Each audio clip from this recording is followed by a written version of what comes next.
আজকে আমার রান্নাঘরে বানানো হচ্ছে তরই। এটা রুটির সাথে খেতে ভীষণ ভালো লাগে। অনেকে আবার নেনুয়াও বলে, ধুঁদুল বলে। যেগুলো আমি ছোটো ছোটো টুকরো করে কেটে নিয়েছি আর খুব সুন্দর কচি কচি। আর নিয়ে নিয়েছি 3খানা পেঁয়াজ, এখানে একটু ছোলা সেদ্ধ করে নিয়েছি।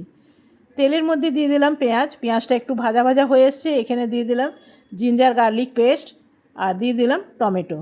ভালো করে ভাজা হয়ে গেছে, মশলাটা ভালো করে কষানো হয়ে গেছে। এরপরে দিয়ে দিলাম তরইগুলো, দিয়ে দিলাম নুন, হলুদ আর দিয়ে দেবো একটু কাশ্মীরি রেড চিলি।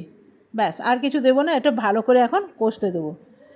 এরপরে দিয়ে দেবো কালা চানা। এরপরে আমি আটাটা মেখে নেবো। রাত্রে বানাবো প্লেন রুটি। এটা রুটির সাথে খেতে বেশি ভাল লাগে, ভাতের সাথেও ভাল লাগে, কিন্তু রুটির সাথে বেশি ভাল লাগে। তরকারিটা আমার হয়ে গেছে, এরপরে বানিয়ে নিলাম রুটি। তাওয়ার মধ্যে দিয়ে দিলাম আর দেখুন কী সুন্দর গোল গোল রুটি হয়ে ফুলছে। আর এইখানে বানিয়ে নেবো 1খানা ডিম। রুটির সাথে যদি একটা ডিম থাকে তাহলে বেশ ভালো লাগে। আজকে আমার তৈরি হয়ে গেল ডিনার রেসিপি।